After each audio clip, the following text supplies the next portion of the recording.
Good morning. This is our last Homemaker University class for the basic homemaking course. And I am coming at you on a cold December morning, but we had a wonderful class on this the other day with some of our great participants, and I forgot to record it. So I am recording it today, and it looks like I'll be alone for this last recording, and that is totally fine. I do want to say I have a bit of a sore throat, so I'm trying to save my voice.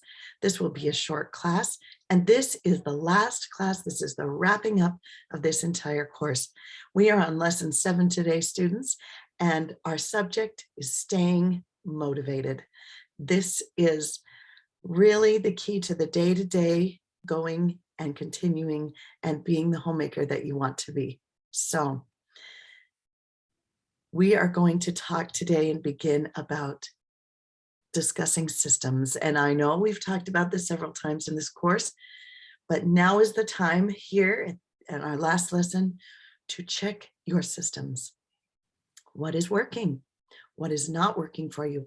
And remember, this is all organic. It needs to be adjusted and it needs to be changed now and then, depending on your season of life or the things that you're going through, depending on your family needs, those change all the time, depending on your personal needs and your personal commitments, and those change all the time. So just remember, it's okay to change.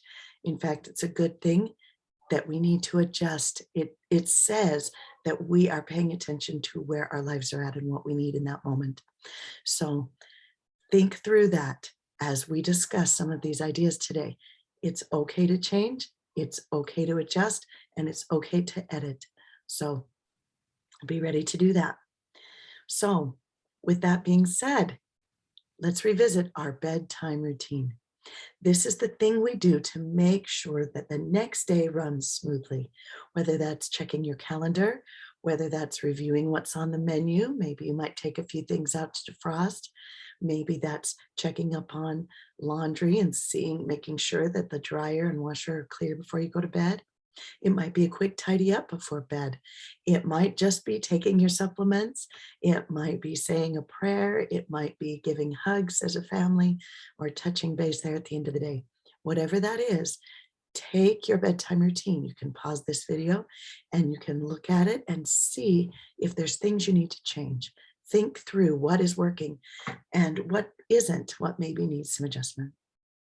The next thing is to look at our morning routine. So we're doing the same thing that we did with the evening routine as far as re-looking at our list, examining what's working, examining what's not working. Remember the power of habits. This is the key to staying motivated, is to have systems working. Habits often are said to take 21 to 28 days. It can take a full month or even more to establish. Now, when we talk about these routines, I want to clarify and make sure you know that you should not be aiming for perfection here. If you need to have these automatic systems going, then you need to make them as simple as possible. So if you've got too many things on your bedtime routine list or on your morning routine list, you need to adjust those. You need to simplify, whittle them back. Think about what is absolutely essential now. Everything cannot be essential or nothing is. You need to make sure, remember back to lesson 1, think through what is essential, not what has to be done necessarily, or not even would be nice to do, or you think you should do. What is truly essential for you? What do you need? Another thing I would like to mention with the morning routine, make sure that you are dressing the part, whatever your part is. For example, I work at a university as an assistant in the choral department, and I'm also a student there. Because of those two things, and because I frequently need to meet with my professors and other people, I try to dress as I would if I were a professor. So I dress up a little bit. It's not a lot of it, but you may work and you may have a dress standard at your work. You may be running kids. And so maybe your best uniform is yoga pants, and that's okay. That's just fine. Just make sure that you are dressing in a way that makes you ready for whatever is going to happen that day. We're going to review a few things from Fly Lady today. And one of the things she talks about is getting dressed to the shoes. And for her, that's so that she can go out the door at a moment's notice. It's just so she feels ready to go. It's so that if she's cleaning or climbing or doing whatever it is she needs to do, that she's ready. Now, I am not a dress to the shoes person, and that's okay. I end up wearing shoes every day because I leave my home every day for several hours. But do what works for you. All right. That being said, I'd like to talk about a concept called broken windows. There's a book called The Tipping Point, and it is by Malcolm Gladwell. And this is where I'm getting this whole idea and concept from. It's not a new concept. He didn't invent it. He just clarifies it and references it in his book. But basically what it is they did a study, and they found that in inner city neighborhoods where the income was lower, that if there was a home that was abandoned, especially if things were getting in disrepair, specifically windows were broken in the home, they found that in that part of the neighborhood, the crime rate would begin to go up. It would grow, it would get worse. And it also, this whole feeling of neglect would spread in the neighborhood. And so other people would stop fixing things up or stop mowing their lawns or whatever else it was. And they found that this would spread. This was also proven in the subways in New York City in the late 70s and early 80s. There was a lot of graffiti that was going on there in the subway. And they found the more graffiti there was in these subway tunnels and on the trains themselves, the more crime rose. And the scarier it was for people to go there. And so people stopped using the subways as much in addition to that.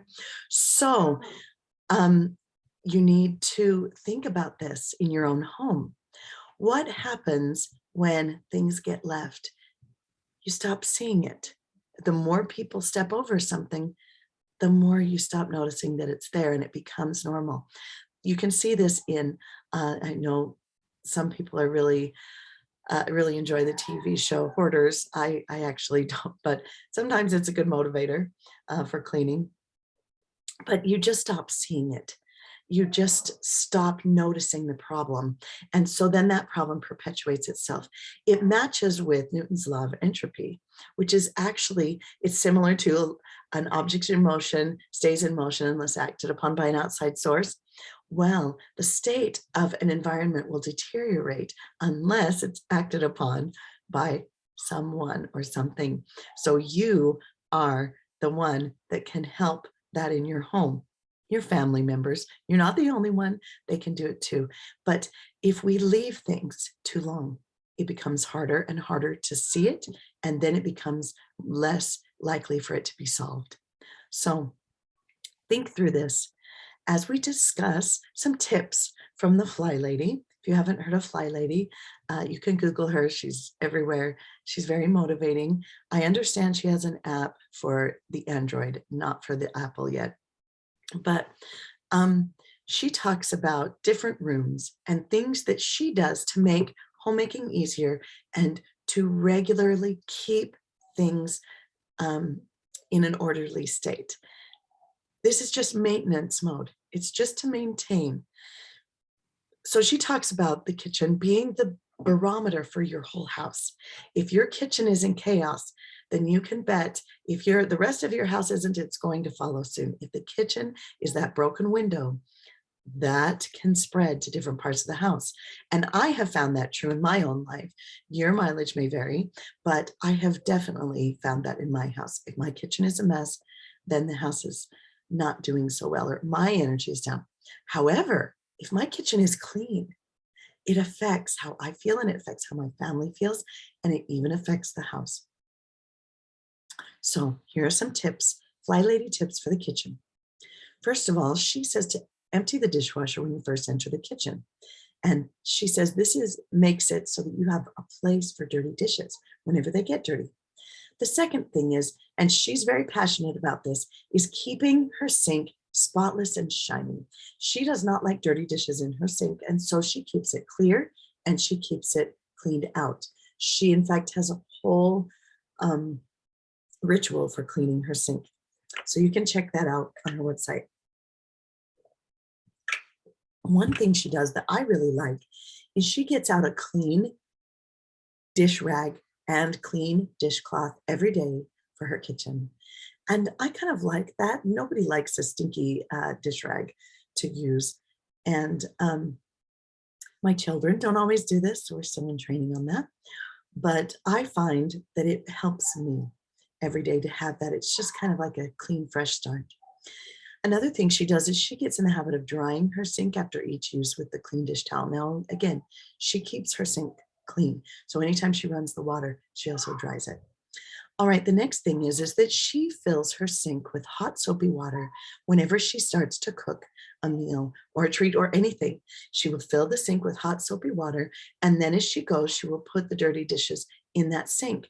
Then she says, as soon as you get the dish in the oven or you're done with dinner or whatever else, you can just go right to loading the dishwasher.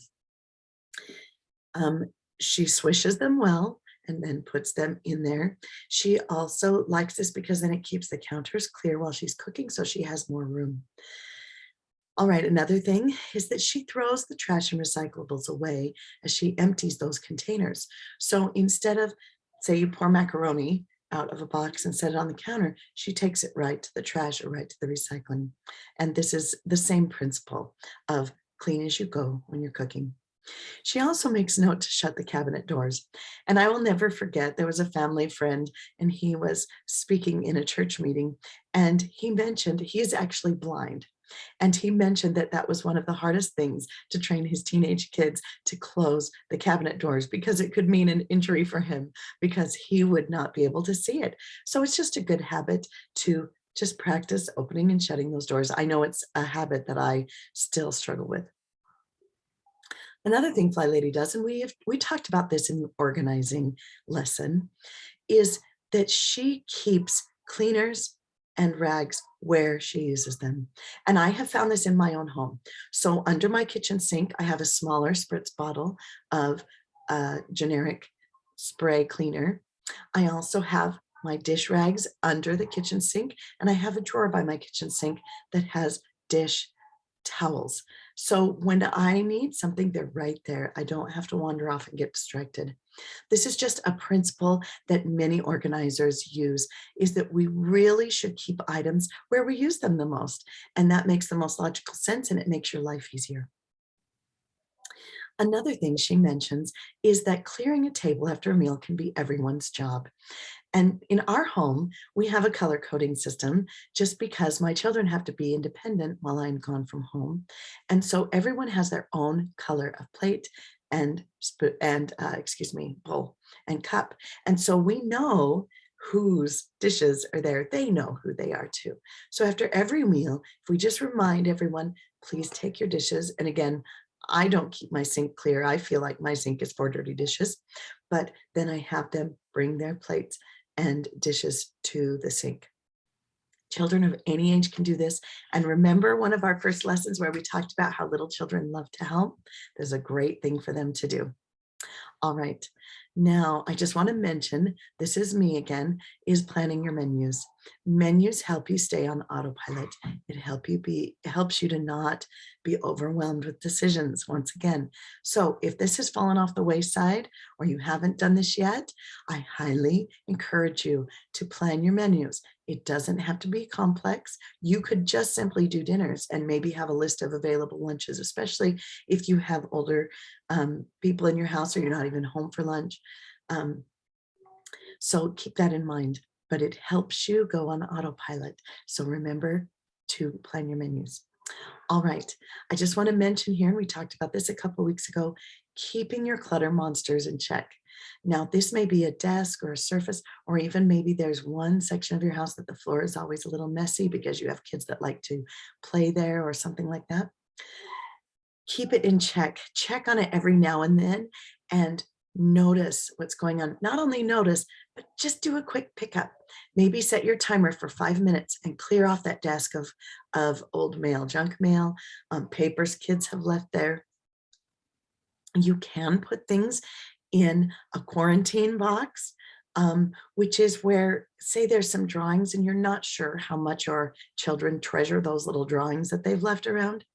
If you put them in the quarantine box, and then you can let them know, hey, you have some things in the quarantine box and they need to be checked by this day until I throw everything out that's in that quarantine box, or whatever it is that you're going to do. That's one way to deal with it. You can be mercenary and just throw everything away, and then they soon will learn not to leave things there. But do what works for your family. But just notice it. Just notice it, like we talked about earlier, those broken windows, and address them in that moment. You have a minute, you have 5 minutes. Just do it then. Just don't procrastinate it. It becomes harder and bigger every time you procrastinate it. So just do it. All right, laundry systems. How are your laundry systems working? Did you try some? And what is working for you? We found in our home that each child doing their laundry has made a world of difference for us. Whereas we used to have a laundry room in chaos all the time, and then I would have guilt because I wasn't home to do it, and everybody didn't have clothes to wear, and it was just chaotic. Everyone doing their own clothing has made a huge difference. So find what works for you. If you don't have a system yet, get one. It will help a lot of things. Helps you go on autopilot so you're not making those decisions again and again. All right, here's some bathroom tips from Fly Lady. And I mentioned this earlier, I think in the cleaning lesson. Whenever I'm washing my hands or dealing with my bathroom sink, even though I'm very busy, I take a minute to just wipe it down. So especially this happens at night when I am removing my makeup. I use makeup wipes. Once I'm done, I fold it shut, and then I just do a quick wipe down of the sink area, throw it away, and it's good to go. That's one thing that you can do to just keep that area up. Another thing Fly Lady recommends is keeping your toilet scrubber brush by your bathroom toilet. And there's ones you can buy that look nicer than others. I like to buy the dollar store ones because then I can throw them away about once a month or once every 3 months, something like that. But she just takes it and she just does a quick spray in the toilet and just swishes it real quick and wipes that down. She's not doing a deep clean. This is just a quick swish, puts it away, and she's done. Another thing my husband and I like to do is we keep a squeegee in our shower. I know that many people do this. So every time after we shower, we squeegee down the walls of our shower just so that it's easier to clean the next time. And this has become automatic. Autopilot, it's a habit, and it's something that helps us so that we don't have to clean our shower as often. All right, we talked about tidying as we go. We talked about those surfaces that get cluttered. This is also the flooring, and we need to not procrastinate the things we can do along the way. All right, I also want to remind you, use the tools at your disposal. You have timers and alarms on your phone. You have reminders you can give yourself on your phones. You have reminders you can give yourself on a computer, your laptop. You have digital calendars. You have physical calendars, right? You have lots of things that can help you stay on track. I encourage you, if you haven't used these tools, try a couple. See what you like. There are ones you won't like, and that's okay.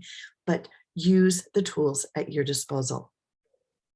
There's one tool I wanted to mention that my husband and children have used off and on. I've used off and on.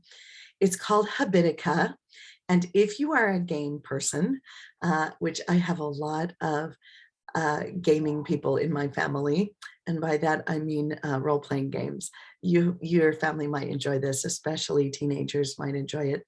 But it is an app on your phone. It's also on a website and for your computer. But it's a checklist, and you can make your own checklist, and you get these little rewards. It is a game. It's a gamification. You have to be careful not to let it take over, but I have been amazed at how it has helped my husband, myself, my children set habits because you do them for so many days and it just becomes automatic. You can't not click on your little check mark there. So that's another idea. One last thing I would like to say about these reminders and these little tools and tips is remember the power of endorphins. As you do any of these things we've talked about so far today, we have this wonderful little reward system that our brain gives us, and we get a little bit of a chemical rush of endorphins whenever we accomplish something. These are little victories that you can do. Even if you do one of them, say today, you're just going to set a timer for 5 minutes and clean off a cluttered area that's driving you crazy. That is a win. That is a victory. And it's going to help you feel better about yourself, your home, and your family. It's something that can drive away those feelings of martyrdom that we often get, especially if we are the only person that notices that the house is a mess or that the dishes need to be done. And we start feeling sorry for ourselves. Why do I have to do this? Why am I the only one that notices this? That becomes poisonous and it makes us have hard feelings against our family. It makes our home a place of stress and strain. So I encourage you, give yourself a little boost instead of a pity party. Give yourself those endorphins. You'll be glad that you did. All right. Next, I would like to focus on a very important principle of the idea of optimizing your life. So many of us, when we try to improve ourselves, we get stuck in the swamps of perfectionism. I am a recovering perfectionist, and I can tell you, it's not a positive way to live your life. Yes, we want to be better. Yes, we want to improve ourselves. That's good. That's a great goal to have. But we need to be careful that we do not get stuck in thinking that we should be a certain way and doing things a certain way. And so we get so overwhelmed that we start giving ourselves negative talk and we start seeing only the bad things. We only see what we're not doing and we don't recognize what we're accomplishing. This is poisonous perfectionism, and it is something we need to avoid. What we are doing with these systems is they are our servants. They are our tools. They are going to help us. If they become our masters, if they make us feel bad about ourselves, we are not doing it correctly. We're giving ourselves too much to do, or we're holding ourselves at too high of a standard that is not going to work for us. So we've got to let go of that perfectionism. You need to reduce. If you've got too long of lists for your morning or evening routines, because you feel like it's things you should do, reduce it, reduce it. Then add one thing at a time. Just start with one. Don't start with 10. Don't even start with 5. Get your list down to a manageable place. We are optimizing our lives, not going for perfectionism. When we slowly add things, we will look back and be amazed at what we can accomplish. But it must be slow. We cannot overwhelm ourselves or we will just give up. And that's the worst thing you can do. Then you think these things don't work and I'll never be better. And you just go down further and further in your estimation of yourself. That is not what this is for. We are going for improvement little by little. So let go of your guilt. Let it go. Negative feelings are not effective and they will not serve you. Should I say that again? Negative feelings will not serve you. Okay? They are going to totally take you off track. They're going to make you think that it's not worth doing or that you never can accomplish these things. That's stinking thinking. Stop it. Stop. Step back and think, but what did I do? I have known people to make a to-do list. And sometimes I will even write things down that I have accomplished just so I can check them off, get that little endorphin rush. Be kind to yourself. Be good to yourself. All right, I would like to say something about one day at a time. I am a recovering food addict. About 4 years ago, I lost 90 pounds. It was something I worked really hard at. It was a life changing experience. But the only way I was able to do that is by taking one day at a time. Any addict will tell you, and this is true in any addiction program, you can only begin with one little step. You can only think through one day. Sometimes you may need to break it further down than that. You may need to think, for this 1 minute, I am not going to XYZ, whatever it is. For me, it was eating. For this one meal, I'm only going to eat healthy food and I am not going to overeat. And I had to start that way. But the amazing thing is that 1 minute, 1 hour, 1 day at a time add up slowly. But if you give yourself permission to only do it for just that little bit, it becomes something doable. There's an expression that I'm sure most people have heard, is that we can eat an elephant one bite at a time. If we think about that whole huge idea of getting our house in order and making it perfect, we will be overwhelmed and we will say, never mind, I can't do that. I don't have time, or I don't have the headspace, or I don't have the energy, or I just can't. And we pull into ourselves and we get discouraged and we let perfectionism take over. No, just think 1 hour at a time, 1 day at a time, one little thing at a time. Anyone can do one thing. Just do one thing. So remember that. Start each morning with, even if it's 1 second, thinking through, what do I need to do? Even if it's a quick check of your calendar. All right, I'm just going to review this. Now me, I look at my calendar several times a day because I don't remember it. I don't have to, I can look at it. So don't worry about trying to memorize everything. Just think of what you will do for that day or that hour. A few years ago, I made a list.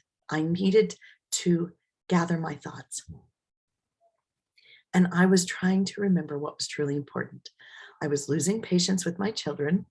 I had a lot of little people and big people, and it seemed like no one was listening to me, and like my house was out of control and my life was out of control, and I didn't know how to make it better. And so I had taken some time that morning to say a quick prayer. And I felt that I needed to write some things down, and I needed to write down my goal for just that day. So that day I wrote, this is what I wrote. Today I will, 1, focus on the hearts of my children rather than the scope of my influence in the world. I was feeling like the work I was doing wasn't important, and like no one noticed and no one cared. So I decided I needed to just focus on my children and their hearts that day. Number 2, today I will strive to be the parent God and my children need me to be. I decided that I wasn't going to have a pristine house that day, that I was just going to try and be a good parent that day, that I was going to listen to them, that I was going to look them in the face, that I was going to help them when they needed help, and that I was not going to lose my patience. Now, this was just me at that time in my life. I'm not saying you need to do this. I'm just sharing. 3, today I will keep my focus and priorities where they should be. I realize some of these are redundant, but I was realizing that my focus was in the wrong place. Number 4, today I will take 1 step in my journey to self-improvement, just 1. And it made a difference. Remember, one day, the principle of 1 day at a time is what will set you on the path to where you want to be. So give yourself permission to just do 1 thing and take 1 step. All right. In closing, I just want to remind you to remember your purpose. Your purpose as a homemaker is not to have a perfect house. Your purpose as a homemaker is not to have perfect children or a perfect job or to be the best at everything you could possibly be. No, you know what your purpose is. You have a purpose for your life. I don't know what that is. And if you don't know what it is, take some time to ponder on that. think through it, write a few things down, say a prayer, think of who you are. But I love this quote by Thomas S. Monson. He said, "Never let a problem to be solved become more important than a person to be loved." Now, I think this is interesting because you may be able to hear in this recording, I'm not sure, but I'll have to go back and listen to it. But so far, I have had people yelling in the background, kids arguing, my door is shut. I even have a sign on my door that says, "Please quiet, mom is recording." But you know what? I hear laughter. Someone was just playing the piano. I can hear a discussion going on in my kitchen. And you know what? They are more important than even what I'm doing right now and having a perfect recording. It's okay. They are more important. And our relationship is more important than a problem that I perceive. So I just want to acknowledge that. Sometimes we do get caught up in unimportant things. Remember our first lesson in talking about our priorities? What is essential versus what is necessary and versus what is nice to do? Keep thinking about what is truly essential and those relationships we have. Our families are not distractions from our work. I want to say that again. Our families are not distractions from our work. They are our work. If you don't have a little family where you live in your home, that's okay. You may have extended family. You may have people in your life around you, friends, neighbors, coworkers, people that you can help. But they are our work. They are not distractions. They are the most important. And so if we keep that perspective, we can stay centered in where we need to be. Nurturing my family or nurturing our relationships include the mundane tasks of life. We are serving, we are helping, we are nurturing just by creating a space of peace. Even if it's one room, even if it's one couch, whatever you can do. This is our calling in life, is to serve those around us and help them. I am a religious person, and I just want to say that God is counting on us to help each other, to help those in our homes. If you have children, to help those in your life. Even if you don't have your own children or your own spouse, there are lots of people you can serve and whose hearts you can touch, and you can make a difference. And it might just be in doing those little things, this 1 hour, this one day at a time. The efforts that we put toward that are eternal. That person will never forget the kind thing we did for them. They will never forget the way we made them feel. Now, they may not even say thank you. They may not even have gratitude. They may not even notice, but you will. And the man upstairs will. And you will feel better about yourself because you did something to serve someone else. Remember that the things that seem important are not always important, and they are temporary. But the difference we can make in the lives of others, that's an eternal influence. And I want you to remember that. I hope this course has been helpful for you. I hope you recognize that the little things that you do can make a big impact on your life. Even just if all it does is make you feel better about yourself, it was worth it. Make you have a little corner in your home of peace and quiet and just a good feeling. It's worth it. If you need to, go back and watch the other courses or reset. Maybe you had an idea at the end of one of the courses and it didn't work out. So you think, oh, this isn't going to work. Go back and watch it again and try something else just for this one day, this one moment. You can do it. I believe in you, and I know that God believes in you too. And these little things that we do to improve our lives and our homes make a huge difference and impact in the eternities. I hope you have a great day, and I hope you have a wonderful homemaking experience. Thank you for joining me for this course, and I hope that you have a wonderful homemaking experience in your life. Bye-bye.